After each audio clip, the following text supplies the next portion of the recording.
Bonjour à tous, je suis Antoine Morinière, le professeur de guitare du Conservatoire de Saint-Maur, et je vais vous présenter mon instrument qui est la guitare classique.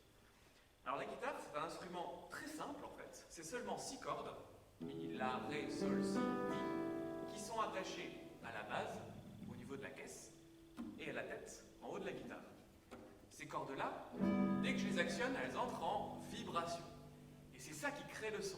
C'est-à-dire que la corde va vibrer, elle va faire résonner la caisse, qui est ici, et le son va ressortir par la rosace, c'est le petit trou qu'il y a au milieu. Et c'est le principe. Et en fait, la guitare, on peut jouer de différentes manières. On peut jouer quelque chose de monodique, c'est-à-dire une mélodie toute simple. Voilà,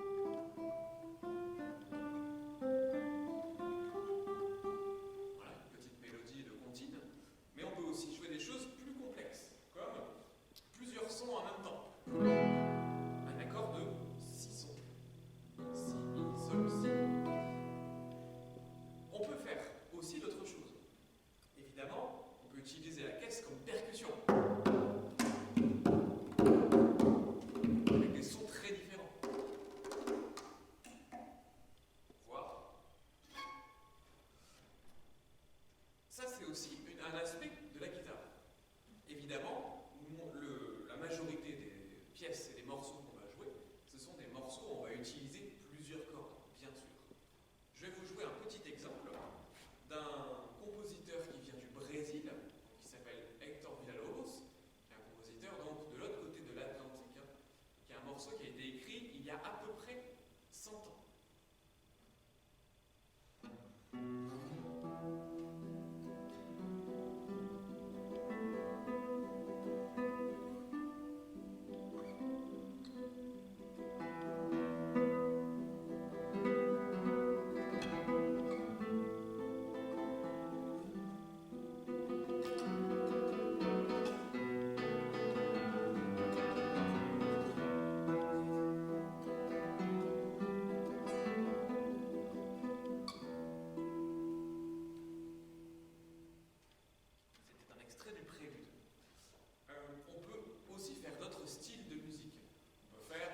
Espagnol, comme du flamenco.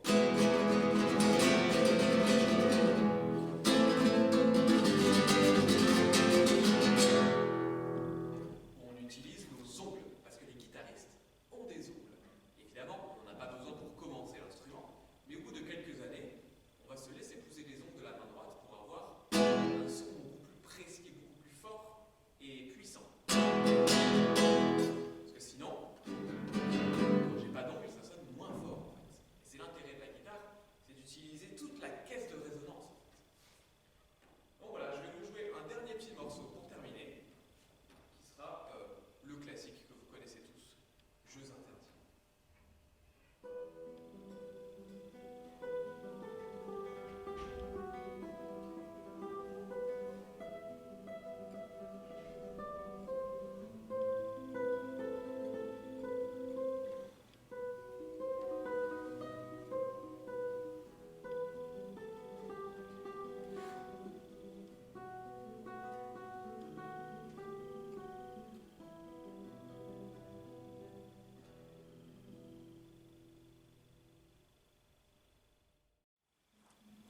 Bonjour, je vais vous présenter aujourd'hui la harpe, un instrument qui est un petit peu moins connu peut-être que d'autres instruments, qu'on voit très peu dans l'orchestre parce qu'il est situé tout au fond de l'orchestre, qu'on n'entend pas forcément très bien non plus, sauf dans certains solos.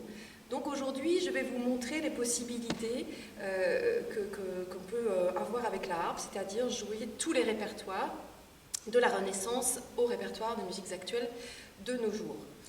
Pour vous dire en quelques mots de quand date l'harpe, c'est un des instruments les plus anciens au monde avec la flûte et la percussion. On a retrouvé une légende qui dit que ça viendrait du mot harponner, comme les chasseurs avec leur arc. Effectivement, quand on tire la flèche et qu'on la lâche, ça met la corde de l'arc en vibration et donc ça devient un son. C'est exactement ce qu'on fait à la harpe. On tire une corde, on la met en vibration. Sa vibration dans l'air provoque un son. C'est une légende, on suppose que ça vient de là. On retrouve ensuite des fresques de lyres et de harpes 3500 ans avant Jésus-Christ en Égypte, beaucoup présentes dans les cérémonies religieuses et également qui sert beaucoup les divinités. Donc déjà un instrument très magique et qui a gardé cette connotation quand même relativement magique. Elle a traversé les continents, elle est arrivée petit à petit jusqu'en Irlande au Moyen-Âge, et puis elle est arrivée bien sûr dans la France bretonne avec ses traditions celtes où la harpe a un rôle de prédilection évidemment. Donc vous voyez une harpe celtique effectivement ici, que nous utilisons comme harpe pour les enfants qui débutent parce que ça serait trop grand de débuter sur cet instrument-là. On les débute sur une harpe donc celtique, mais nous n'enseignons pas le répertoire celtique. Nous enseignons une base de répertoire qui servira à jouer effectivement toutes les musiques, tous les styles. Alors cette harpe celtique, elle a eu beaucoup de transformations, mais là ce qu'on peut voir, c'est que on peut avoir un son assez proche de celui de la guitare. Donc le son des cordes pincées, donc. Elle fait partie des instruments à cordes pincées. On peut changer le son de certaines cordes en actionnant ces petits crochets. Si je joue un Do, qui est rouge, et que j'actionne son crochet, ça va réduire la longueur de la corde, ça va faire un Do un peu plus aigu. Malheureusement, vous le voyez, je fais ça avec ma main gauche. Donc, je suis obligée d'interrompre le jeu de ma main gauche pour aller jouer avec les crochets. Donc, ce n'est pas facile. Alors, dans le temps, il y a eu plusieurs luthiers qui se sont penchés sur le problème, parce qu'évidemment, à la Renaissance, le chromatisme est arrivé dans la musique. Donc, les compositeurs s'orientaient bizarrement vers le luth et le clavier, c'était dommage. Donc, il y a eu des luthiers qui ont recherché un système mécanique, comme vous le voyez ici, sur l'harpe à pédale. Un premier bavarois au XVIIe siècle, et puis ensuite en France, au XIXe, Monsieur Erard, fabricant de pianos à l'époque, a inventé ce système judicieux de double mouvement de pédales. Lorsque j'actionne les pédales, il y a 7 pédales, une par note. Lorsque j'actionne par exemple la pédale des Do, elle va actionner tous les Do.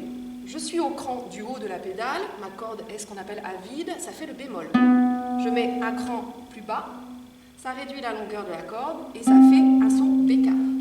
Et j'ai encore un deuxième cran qui va me permettre de la rétrécir et de faire le son dièse. Donc là, tout d'un coup, sur la même corde, je peux faire 3 sons différents, ce qui permettra de moduler comme on le souhaite. Alors, le son de cet instrument est beaucoup plus puissant que celui de la celtique.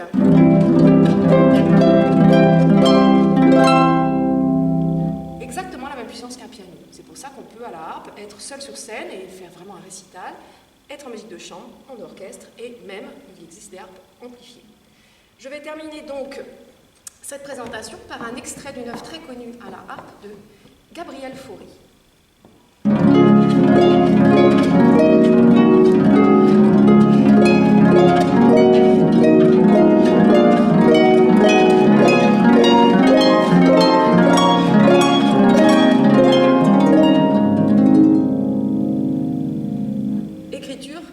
Spécifique pour la harpe, ces grands accords arpégés.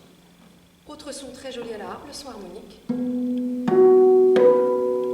Et bien sûr, je vais terminer par le très joli glissando que tous les enfants adorent.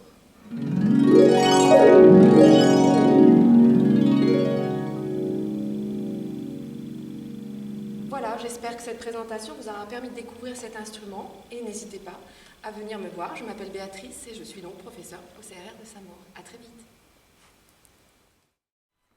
Bonjour, je m'appelle André Henry, je suis professeur de luth au Conservatoire de Saint-Maur et j'ai le plaisir aujourd'hui de vous parler un peu de mon instrument qui est donc le luth. Le luth a son origine en Orient, en Afrique du Nord, où il est joué toujours aujourd'hui, il s'appelle le oud, qui est le cousin de ce luth occidental donc. Et le luth était très apprécié en Europe au cours du XVIe, XVIIe et XVIIIe siècle. C'est un instrument à cordes pincées, c'est-à-dire on produit le son en pinçant des cordes avec les bouts des doigts de la main droite. Comme c'est le cas aussi pour la guitare, par exemple la harpe. Il est fabriqué en bois, avec des diverses sortes de bois. Il a sa caisse de résonance,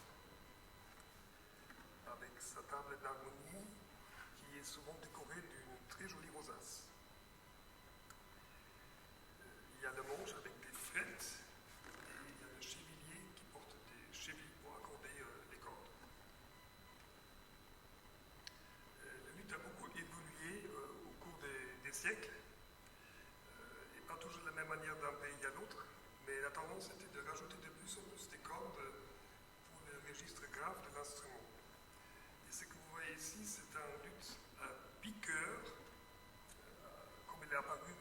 XVIe siècle. Qu'est-ce que c'est des chœurs? Les chœurs sont des paires de cordes, c'est-à-dire on joue toujours deux cordes à la fois et sont accordées à l'unisson.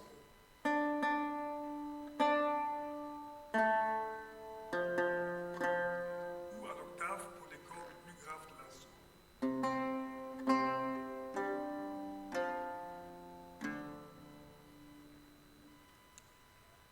Les luttes a un répertoire pour lutte seule qui est énorme. C'est un des répertoires les plus grands de tous les instruments, je crois. Et il était aussi très apprécié pour accompagner la voix. Un petit extrait d'une pièce de John Darwin, un compositeur élisabétain autour de 1600 en Angleterre.